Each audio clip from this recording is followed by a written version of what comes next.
And now begins Chapter 3, and as foreshadowed in the end of the previous chapter, the chaos in Augustria isn't over, and neither are Shagall's generic villain ambitions. But don't be fooled and think this is just sort of a rehash of the events of the previous chapter, because a lot of very, very significant story events happen in this one. It's also a lot shorter and much more sort of focused. Yeah, I tend to prefer this one to the previous chapter. But anyway.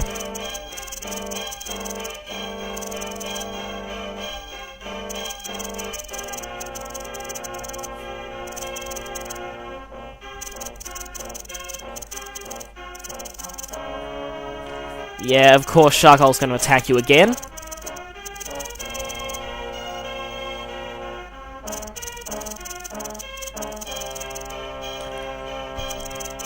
And it's another palette swap. I shouldn't really be complaining too much because Lisa's not quite as bad as the very first Fire Emblem game, in which several... oh, there's a typo there. Anyway, in which several playable characters were given the exact same portrait as another character.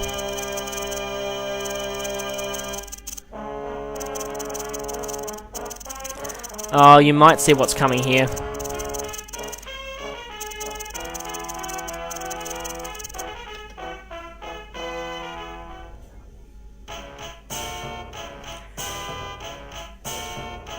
There are some pretty tough battles in this chapter too.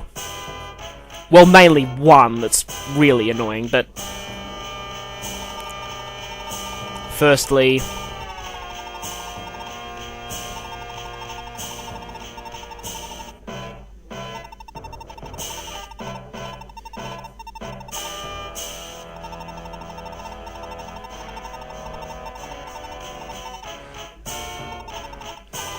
Shagall's previous defeat hasn't changed him at all.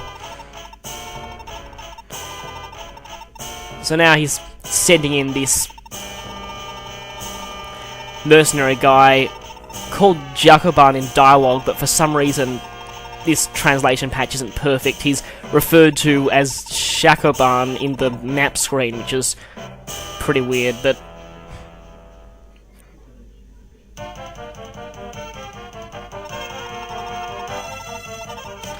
of course, Eltosain really still wants to avoid combat.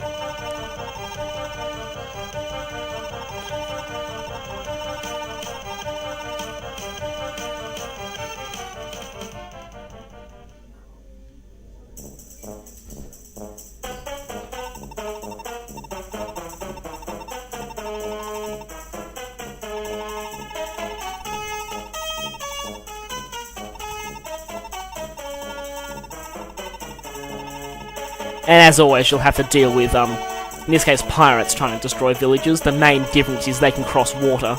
Very slowly, but still.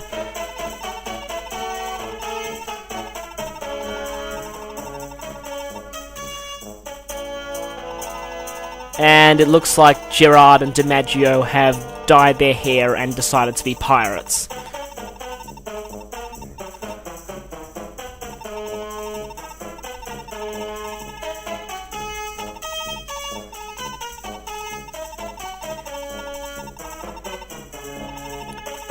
Interestingly, they are more than just generic bandits this time. There's a bit of a backstory going on here. We'll find out more about that later.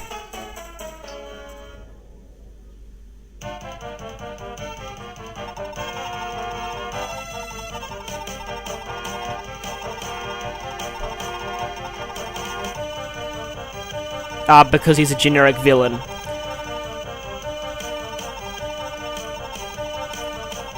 And you know that generic villains are always going to keep attacking you. They never give up.